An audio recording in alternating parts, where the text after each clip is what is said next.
Okay, AEW Collision, premiere episode wrapped up about 10 minutes ago. Uh, Not terrible show. I'd definitely put it on par with SmackDown. It's a B show. I don't know if it's ever going to really be the A show, but there's definitely, there's wrestling on it. So, yeah, I guess we'll have to clear the big elephant in the room out here right off the bat. CM Punk came out to start the show. He got on the mic, he said, he removed the little AEW placard thing from it, and he said, look, I've always said this is a business, not a popularity contest. I've always been uncompromising, I've always been unapologetic, and I know that makes some people hate me. The only people who expect an apology, you're the only people, if you're expecting me to apologize, the only people softer than you are the wrestlers you like. And he still has a championship belt and a velvet bag, and he says it's his. He was never pinned or submitted for it. He didn't get the title because he won the best dog collar match or whatever. So, yeah, he's going after MJF, and that's pretty much it. So, again, I guess if you were expecting some type of mea culpa, yeah, I guess he did it in the Sports Illustrated interview. He said he wants to try to at least smooth things into a coexistence with the elite, but yeah, I know it's getting a very mixed bag on social media too, so I definitely put it as very meh. Yeah, he got a great pop from the crowd in his hometown, and we've already seen the judge that's not really translating ticket sales to other Collision shows, so yeah, right off the bat, it's not exactly looking that great. The show overall for itself, we were supposed to get the three-person tagged broadcast team of Kevin Kelly, Nigel McGuinness, and Jim Ross. Unfortunately, Jim Ross had the dual whammy of a very nasty fall that left him with a shiner and a cold that had robbed him of his voice, which, trust me, I guess I can relate after the past few days. But, yeah, he only came out for the main event, so, and even then his voice was really only hanging on by a thread, so I probably wouldn't even put him out there for that. Anyway, our first proper match of the show was the TNT Championship match, Wardlow versus Luchasaurus. Early on, Christian Cage definitely inserted himself in the match, trying to lure Wardlow outside of the ring, rolling underneath it, trying to get a cheap shot with a chair, tripping up on the apron. Wardlow eventually came back, an electric chair drop on Luchasaurus. He went for a swanton again, Cage distracted him. Luchasaurus did a chokeslam off the top rope. Wardlow fought back. He went for his orchestra power slams, orchestra pain or whatever. Cage again interfered. Luchasaurus hit a chokeslam. Wardlow came back, hit one power bomb, and he went for his swanton bomb. This time, though, Cage grabbed the camera. I don't know, he went for a top rope power bomb, and Cage grabbed a camera from a ringside photographer and smashed it into Wardlow's head, enabling Luchasaurus to get a lariat for the 3 count of the victory. So Luchasaurus is now TNT Championship, though Christian Cage is carrying the belt. I guess not entirely surprising. I think the way this was building towards, like, yeah, either Luchasaurus or Christian Cage had to beat Wardlow. I know they're trying to elevate this championship as best they can, but something about, like, even with working with Arn Anderson, Wardlow just, some reason, isn't clicking very well. Again, sorry, coughing fit right there. Wardlow is not clicking with the audience again. Like, it started to again, and now it's kind of fallen back down. And you saw Arn Anderson didn't come out this time, so it's like, okay, something's going to happen here. Overall, the match itself is fine. Not spectacular. Very grounded. Reasonable enough finish.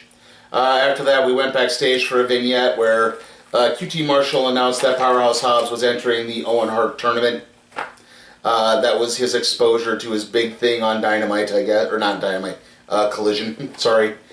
After that, we had Buddy Matthews taking on the returning Andrade El Idolo. Andrade is no longer part of La Faciana Nobles. His first match since last year. Early on, Andrade, used the Tranquilo to lure Matthews into getting drop kicked off the apron. He then hit a cartwheel moonsault onto him off the apron. Andrade hit a head scissors jumping off the barricade. My phone went off there, sorry. Hit a head scissors coming off the barricade. Injured his shoulder in the process as Matthew, keep calling him Murphy, Buddy Matthews was catapulted into the timekeeper area. Matthews came back, he had a top rope Meteora and hurt his knee in the process. During the match, Kevin Kelly just for some reason could not say Andrade El Idolo. He basically butchered it in every imaginable way. He had Andrade El Idolo, El Ilodo, El Didololo, and El Idolo. So yeah. Anyway, Matthews came back, hit a hangman double arm DDT. Matthews, his knee buckled while trying the super bomb. Andrade went for his corner knee strike, and Buddy countered that with a pump kick. Matthews put on the cloverleaf. Andre countered out of that, went into the figure four, and then bridged into the figure eight, and Matthews tapped. So yes, Andrade using his wife's maneuver was actually very interesting. This was a really great match of the night so far. Really, it was fun. It had a lot of good moments. Told a good story. Afterwards, Andrade went for a sportsmanship handshake to Matthews. Matthews considered it, during which the lights went out. The rest of the House of Black hit the ring, attacked Andrade, and we went to commercial. Actually, we went to a Scorpio Sky vignette. Then we went to commercial. So, like, the lights went out against you. You're expecting something else to have happened, but no, nothing else happened. After that, it was Miro, the returning Miro, taking on Tony Nese. Nese was trying to initiate some group training. Miro interrupted. Nese tried to run away. He got drilled into the corner. Miro hit some clubbing blows. Eventually hit a bossman slam, followed up with a Masha kick, and then put the accolade on Nese tapped out. So, yeah, pretty much a squash match for the returning Miro. Okay, our next match was the Outcasts, Tony Storm and Ruby Soho, taking on Sky Blue and Willow Nightingale. Sorry. The heels jumped the faces during the entrance. They fought a little bit into the crowd. Sky Blue was trying to say hi to her mother. The Outcasts jumped her. That enabled Willow Nightingale to hit a pounce, sending, I believe it was Ruby Soho into the timekeeper area. Tony Storm then came back and got a cheap shot with a spray paint can on Willow Nightingale that enabled them to get a little bit of an upper hand. Sky Blue eventually got the hot tag, hit a couple of kicks on Storm. Soho broke up a, what did she break? She broke up a pin after a crossbody. She tried to go for her finisher. Storm locked on a cloverleaf. Nightingale broke that up. At one point, the Outcasts tried to get the spray paint can. Willow Nightingale broke that up again. The spray paint went kind of off into the air. She then took the can and threw it out into the crowd, where I hope no one got hit. Sky Blue hit the Sunset Bomb for the 3 count and the victory on, I believe it was Ruby Soho. Yeah. This match was pretty decent.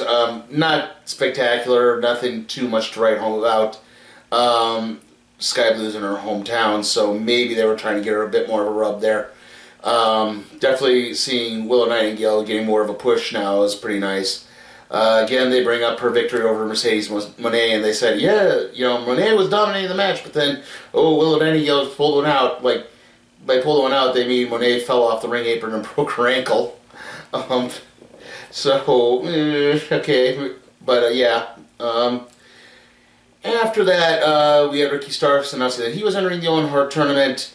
The Acclaim came out. Daddy asked now has a new outfit. He said, you know, he needed some soul searching, but trust me, everything's going to be all right. You know, and then they did a 4-way Chicago scissor, and that the trios they said the trios titles are still in their sights, that they want them. So, yeah, that was all that was. And that leads us to our main event, CM Punk and FTR taking on Samoa Joe and Bullet Club Gold. Right off the bat, Dax went for a quick roll-up on Jay White. White then countered, got a cheap shot into Dax's throat. Cash Wheeler got Juice Robinson with a lariat, countered a lariat into a backslide is what he did, sorry. Punk did get in there. He assisted on a power slam from the second rope. Joe got in, he shrugged off any attack from Punk.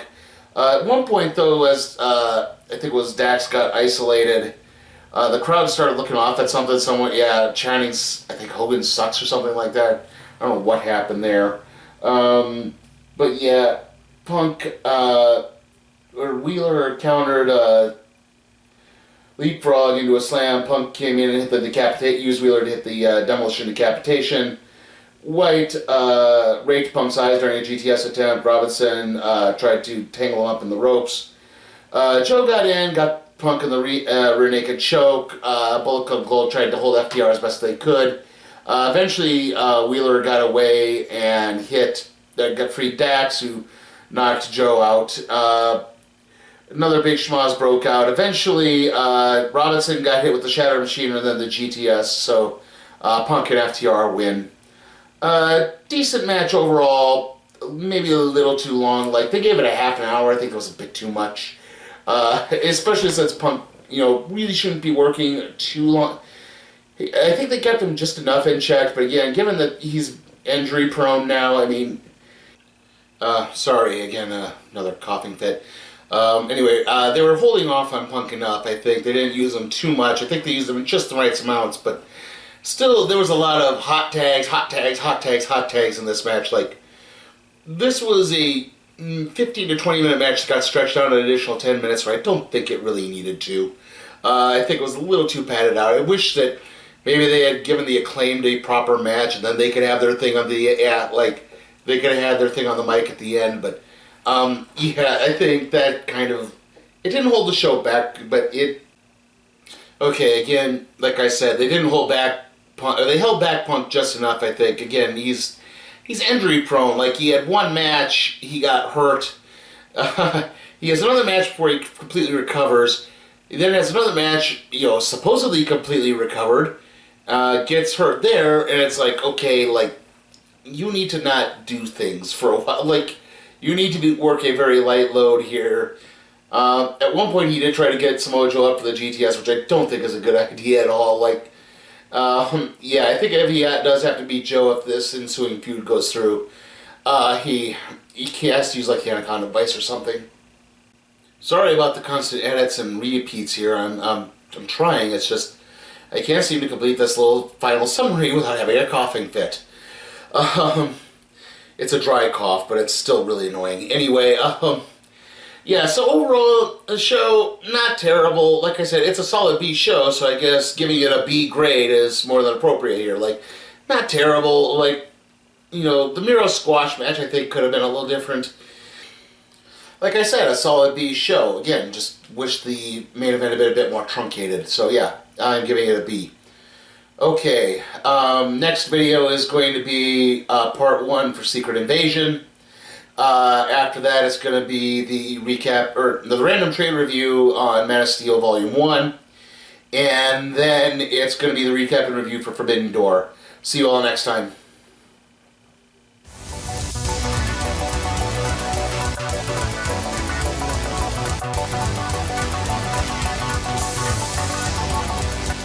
Hey guys, remember you can help me maintain and possibly even expand my professional wrestling covers by supporting me on Patreon at patreon.com/SleepyTimeForCat Productions. Also, remember to like the video, comment, share, subscribe, and ring that notification bell.